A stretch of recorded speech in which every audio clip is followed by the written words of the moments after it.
मुख्य परीक्षा में हिंदी का जो प्रश्न पत्र है उसमें जो पत्र लेखन है वो गणित की तरह अंकदायी है, लेकिन बहुत ज़रूरी है कि पत्र लेखन की जो कला है उससे आप अच्छी तरीके से परिचित हो।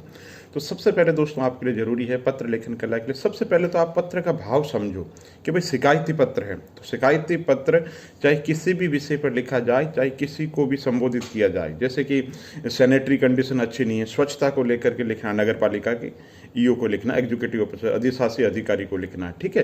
तो उसकी प्रकृति भी यही होगी। प्रकृति क्या होगी? 3 टुकड़ों के अंदर होगा। सबसे पहले सेवा में श्रीमान अधिशासी अधिकारी वो संबोधित हो गया, फिर विषय दे दोगे स्वच्छता संबंधी, फिर महोदय संबोधित करते हो, फिर आप इसमें कहोगे कि भाई मैं आपका ध्यान इस विषय की ओर आकर्षित करना चाहता हूँ। पहला स्टेप ये हो सकता है। दूसरा स्टेप ये हो सकता है जिसके अंदर आप बताओगे मतलब कि जगह जगह गंदगी के ढेर पड़े हैं, है ना। उसमें आप रेफरेंस भी दे सकते हो कि इस पत्रिका में ये खबर छपी, इस न्यूज़पेपर में ये खबर छपी।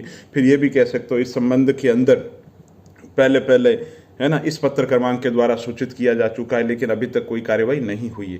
फिर जो समस्या है ना उसकी भयावहता बताओ कि भाई ये समस्या है और इसके ये परिणाम आ सकते हैं, और अंत में कहो कि हमें आपसे उम्मीद है कि आप समस्या का निराकरण करेंगे। जैसे ये एक ड्राफ्टिंग होगी आपको इसको लेके, ठीक है। अब ये कि ये समस्या है ना पुलिस से संबंधित हो सकती है, पुलिस के किसी स्टाफ से हो सकती है, उसकी शिकायत करनी है, या आपके मोहल्ले के अंदर कुछ असामाजिक तत्व है उनको लेकर के पुलिस अधीक्षक को शिकायत करनी, तो सेम पैटर्न वो कब हो जाएगा कि भाई आए दिन परेशान करते रहते हैं, पहले भी आपको कह चुके हैं, है ना। और विभिन्न कार्यकारी संस्थाओं के द्वारा इस संबंध में पहले भी सूचित किया जा चुका है, न्यूज़पेपर में इस संबंध के अंदर खबर छप चुकी है।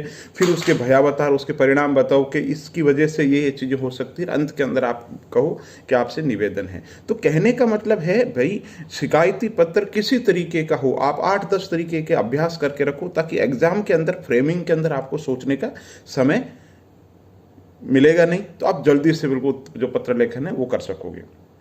इसके साथ जैसे मान लो अर्थशास्त्र के पत्र है तो अर्थशास्त्र के पत्र समझो कब लिखा जाता है, और जो पत्र लेखन है उनसे अर्थशास्त्र के पत्र में क्या अंतर है। इसमें आत्मीयता का भाव ज़्यादा होता है, अनौपचारिकता का जो भाव है वो ज़्यादा होता है। अब अर्थशास्त्र के पत्र किन किन परिस्थितियों में लिखा जाता है ये चीज़ें आपके दिमाग के अंदर क्लियर होना चाहिए। समस्तरीय अधिकारी के द्वारा, जैसे सर्व शिक्षा अभियान के अंदर राजस्थान ने कोई बहुत बड़ी असाधारण उपलब्धि हासिल कर ली है तो यूपी के किसी अधिकारी को लिखा जा सकता है, एक जिला स्तरीय अधिकारी दूसरे जिला स्तरीय अधिकारी को लिखा जा सकता है। इसके अंदर अनौपचारिकता, आत्मीयता, उसका जो भाव होता है ना, प्रिय महोदय, इस तरीके से जो भाव है ना, इनफॉर्मल जो भाव है, अनौपचारिक जो भाव है वो ज़्यादा होता है, तब ये अर्थशास्त्र के पत्र लिखा जाता है। इसी तरीके से परिपत्र कब लिखा जाता है, सर्कुलर जो है वो कब लिखा जाता है, मतलब एक पत्र है बहुत ज़्यादा लोगों तक है ना संप्रेषित करना है, डिलीवर करना है, तो परिपत्र लिखा जाएगा। अधिसूचना कब है? अधिसूचना का मतलब नोटिफिकेशन, राजपत्र के अंदर जिसका प्रकाशन किया जाता है। जैसे टैक्स रेट घटानी है तो ये होगा, भूमि अवाप्ति से संबंधित कोई निर्णय, मतलब अधिसूचना या राजपत्र के अंदर जिसका प्रकाशन किया जाना जरूरी है, जिसका नोटिफिकेशन किया जाना जरूरी है ना।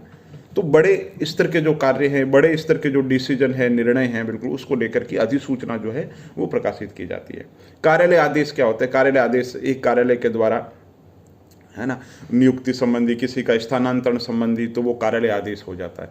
तो सबसे पहले आपके लिए जरूरी है कि जो पत्र है ना, आप पत्र को समझो कि कार्यालय टिप्पणी क्या है, निविदा क्या है, परिपत्र क्या है, ज्ञापन क्या है, अर्थशास्त्र के पत्र क्या है, ठीक है। और आप इस स्थिति के अंदर पहुंच जाओ जब आपको है ना शिक्षक परीक्षा में ये कहे ही नहीं कि अर्थशास्त्र के पत्र लिखो, कार्यालय आदेश लिखो, आपको सिंपल वो भाव दे दे कि ये लेटर है इसको लिखना है, और आपको ये बताइए नहीं कि अर्थशास्त्र के पत्र। उस स्थिति के अंदर आप पहुंचो जबकि आपको परीक्षा के अंदर बिना बताए आप जो टॉपिक दिया है उससे आपको पता चल जाए कि ये कार्यालय आदेश है या ये अर्थशास्त्र के पत्र है। बहुत बहुत धन्यवाद।